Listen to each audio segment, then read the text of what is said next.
Isano rya Kabuga na radiyo RTLM, radiyo televiziyo Libre de Mille Collines.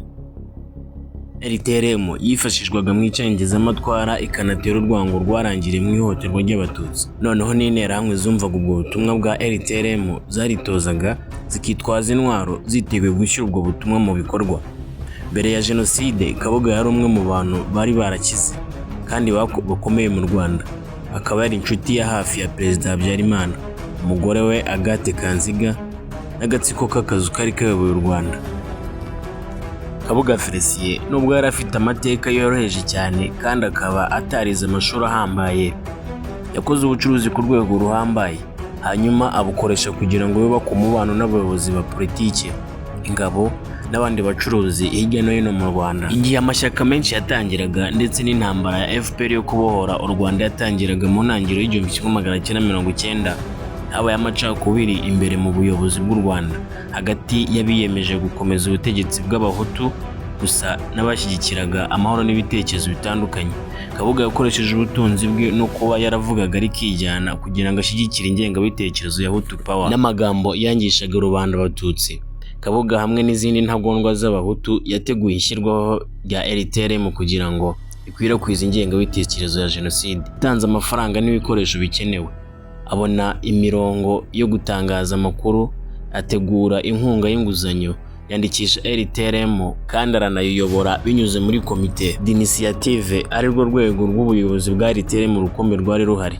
RTLM n'ubutumwa bwayo bwo kurwanya abatutsi yagize abayikurikira benshi vuba cyane, maze gutangira gukora itangazamakuru ryayo rya mbere muri Nyakanga 1993.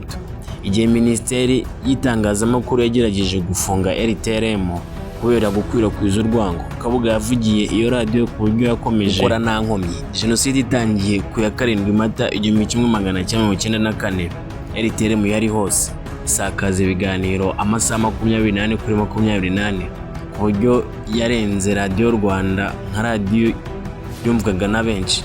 Ibiganiro bya RTLM byahamagariraga gutsemba abatutsi ku isi yose no kubazimiza burundu. Iyi radiyo yategetse interahamwe gutera abantu runaka, inashishikariza cyane cyane abagore b'abatutsi gufatwa ku ngufu hanyuma bakicwa. Usibye kuba yaragize uruhare rukomeye mu gukwirakwiza ingengabitekerezo ya Jenoside, Kabuga nanone yateye inkunga itaziguye umutwe w'interahamwe waje kuba umwe mu yagize uruhare runini muri Jenoside yakorewe abatutsi. Yabahaye inkunga, agura kandi akwirakwiza intwaro, ategura imyitozo, hanyuma ku giti cye awushishikariza ubwicanyi. Kabuga yabanje gushyigikira interahamwe mu turere twa Muhima na Kimironko ya Kigali, hanyuma ava Kigali yerekeza i Gisenyi hagati yo muri Mata 1994. Gisenyi, Kabuga yari ku isonga mu bikorwa byo guharanira yuko interahamwe zakwirakwizwamo intwaro asigaye zikamara abatutsi. Bivugwa yuko kandi Kabuga Felicien yatumije toni amagana z'imihoro yo gutsemba abatutsi. Kabuga Felicien yabaye umwe mu bagize uruhare muri Jenoside yakorewe abatutsi ku buryo bugaragara cyane, ariko mu mwaka wa 2020 yaje gufatwa ashyikiriza u Rwanda, asigaye aryozwa ibyo yakoze byose. Ndagushimiye cyane wowe wakomeje kuntega amatwi, kandi tugumye kwibuka twiyubaka. Nge uguteguye kino kiganiro ndi Kwizera Elise muri Good Morning Kigali.